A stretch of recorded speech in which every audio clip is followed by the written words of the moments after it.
ಅಲ್ಲ ಫ್ರೆಂಡ್ಸ್, ಇವತ್ತು ಒಳ್ಳೆ ವಿಡಿಯೋ ಹಾಕ್ತೀನಿ, ಬನ್ನಿ ನೋಡೋಣ. ನಿಮ್ಮೆಲ್ರಿಗೂ ನಮಸ್ಕಾರ. ಈ ವಿಡಿಯೋ ಪ್ರತಿಯೊಬ್ಬರು ನೋಡಲೇಬೇಕು, ಯಾಕಂದರೆ ಬನ್ನಿ ಹೇಳ್ತೀನಿ. ನಾನು ನಾಯಿಗೆ ಊಟ ಹಾಕ್ತೀನಿ ಅಂದರೆ 1.5 ವರ್ಷನಿಕ ಸಾಯಂಕಾಲ ನೈಟು ಊಟ ಹಾಕ್ತೀನಿ ನಾಯಿಗೆ. ಅದು ಯಾಕೆ ಹಾಕ್ತೀನಿ ಅಂತ ನಿಮ್ಗೆ ಗೊತ್ತಾ? ಬನ್ನಿ ಹೇಳ್ತೀನಿ. ಈ ಬಂಡಲ್ಲಿ ಸಾವಿರಾರು ಜನ ಜೀವನ ಮಾಡ್ತಾರೆ. ಸಾವಿರಾರು ಜನ ಜೀವನ ಮಾಡಿದರೆ ಅದ್ರ ನಾಯಿಗಳು ಇದ್ದಾವೆ ಈ ಬಂಡೆಯಲ್ಲಿ. ಇನ್ನು ಬಂಡೆಯಲ್ಲಿ ಜನಗಳು ಎಲ್ಲಿ ಊಟ ಮಾಡ್ತಾರೋ ಅಲ್ಲಿ ಇರ್ತಾವೆ ನಾಯಿಗಳು. ಯಾರು ನಮಗೂ ಒಂದು ತುತ್ತಾಕ್ತಾರೇನೋ ಅಂತೇಳಿ ಕಾಯ್ತಾ ಇರ್ತವೆ. ಬೆಳಗ್ಗೆ ನಾಷ್ಟ ತಿಂತಾರೆ.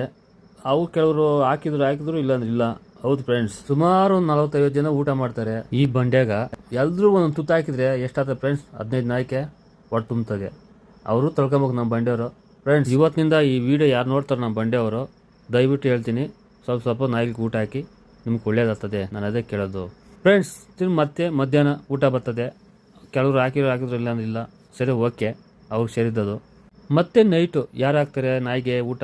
ನೈಟ್ ಬಂಡ್ಯಾಗ ಒಬ್ಬರು ಇರಲ್ಲ, ನಾಯಿಗೆ ಊಟ ಯಾರು ಹಾಕೋದು ಫ್ರೆಂಡ್ಸ್? ಈ ಬಂಡೆಯಲ್ಲಿ ಒಂದು ಮನೆ ಇಲ್ಲ, ಸುತ್ತಮುತ್ತ ಊರ್ಲಿದ್ದಾವೆ. ಆದರೆ ಈ ನಾಯಿಗಳು ಹೋಗಲ್ಲ, ಯಾಕಂದರೆ ಊರಾಗ ನಾಯಿ ಕಸ್ತಾವ ಅಂತೇಳಿ ದಿಗ್ಲಿಗೆ ಹೋಗಲ್ಲ. ಅದಕ್ಕೆ ಬಂಡೆಯಲ್ಲಿ ವಾಸ ಮಾಡ್ತವೆ ಫ್ರೆಂಡ್ಸ್. ನಾನು ಯಾಕೆ ಆಗ್ತಾ ಇದ್ನಿ ಅಂದರೆ, ನಾನು ಬಂಡೆಯಲ್ಲಿ ಕೆಲಸ ಮಾಡ್ತಾಯಿದ್ರೆ 2 ನಾಯಿಗಳು ಸತ್ತೋದ್ವಿ ಫ್ರೆಂಡ್ಸ್. ಪಾಪ ಊಟ ಹೇಳಿದ್ರಕ ಆವಾಗ ನನ್ಗೆ ಎಷ್ಟು ಬೇಜಾರಾಯ್ತು ಗೊತ್ತಾ, ಎಷ್ಟು ನೋವಾಯ್ತು ಗೊತ್ತಾ ನನ್ಗೆ.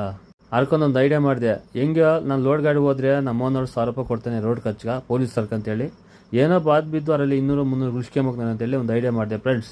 ತಿರ್ಗಾ ನಾನು ಅನ್ಲೋಡ್ ಮಾಡ್ಕೊಂಡು ಬರೋ ಟೈಮ್ನಾಗ ನೋಡಿ, ಇಲ್ಲಿ ರಮೇಶ್ ಅಣ್ಣನು ಟೋಟ್ಲ್ ಇರುತ್ತೆ, ತುಂಬ ಒಳ್ಳೆಯವನು. 200 ರೂಪಾಯಿ ಊಟ ಕೊಡೋಣ ಅಂತೀನಿ.